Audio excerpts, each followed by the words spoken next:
हजरत मूसा अलैहिस्सलाम उसके साथ उसके घर चले गए। जब वो घर पहुंचे तो वहां उनके अब्बा से मुलाकात हुई। वे एक बहुत ही नेक और इज्जतदार इंसान थे। ये थे हजरत शुएब अलैहिस्सलाम। हजरत मूसा अलैहिस्सलाम ने हजरत शुएब अलैहिस्सलाम को अपनी पूरी कहानी सुनाई।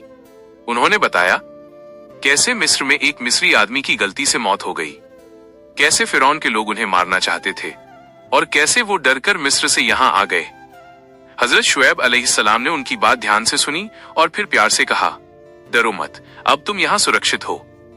ये सुनकर हजरत मूसा अलैहिस्सलाम को बहुत राहत मिली। कुछ समय बाद हजरत शुएब अलैहिस्सलाम की एक बेटी ने अपने पिता से कहा, अब्बा, आप इस इंसान को काम पर रख लीजिए क्योंकि ये बहुत ताकतवर और भरोसेमंद है।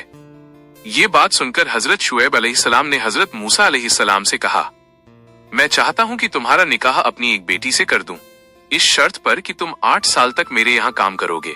अगर तुम 10 साल पूरे कर दो तो ये तुम्हारी अपनी खुशी होगी।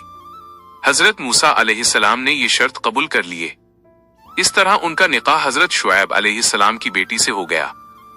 हजरत मूसा अलैहिस्सलाम ने पूरी ईमानदारी और मेहनत से 10 साल तक वहां काम किया। उन्होंने भेड़ों की देखभाल की, ईमानदारी से काम किया और एक अच्छा जीवन बिताया। इन 10 सालों में उन्होंने सब्र, मेहनत और जिम्मेदारी का जीवन सीखा। मदीन में 10 साल पूरे करने के बाद हजरत मूसा अलैहिस्सलाम ने फैसला किया कि अब समय आ गया है कि वो अपने परिवार के साथ मिस्र वापस जाएं। उन्होंने अपनी पत्नी और परिवार को साथ लिया और लंबे सफर पर निकल पड़े। रास्ता बहुत लंबा और कठिन था। चारों तरफ रेगिस्तान था, ठंडी रातें और अंधेरा छाया हुआ था। एक रात की बात है, हजरत मूसा अलैहिस्सलाम अपने परिवार के साथ यात्रा कर रहे थे। तभी उन्होंने दूर दूर पहाड़ की तरफ एक आग जलती हुई देखी। उन्होंने अपनी बीबी से कहा, तुम यहीं रुको, मैंने दूर आग देखी है, शायद मैं वहां से कोई खबर लाऊं या आग ले आऊं ताकि हम ठंड से बच सकें। ये कहकर हजरत मूसा अलैहिस्सलाम अकेले उस आग की तरफ चल पड़े। लेकिन उन्हें ये नहीं पता था कि वहां उनके लिए एक बहुत बड़ा मोजिज़ा इंतजार कर रहा है।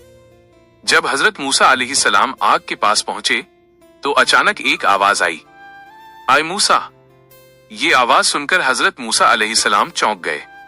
फिर आवाज आई, मैं तुम्हारा रब हूं, अपने जूते उतार दो क्योंकि तुम पाक घाटी में हो। ये अल्लाह की आवाज थी। हजरत मूसा अलैहिस्सलाम ने तुरंत अपने जूते उतार दिए और ध्यान से सुनने लगे। अल्लाह ने उनसे कहा, मैंने तुम्हें अपना नबी चुना है, तुम मेरी इबादत करो और लोगों को भी मेरी इबादत की तरफ बुलाओ। ये हजरत मूसा अलैहिस्सलाम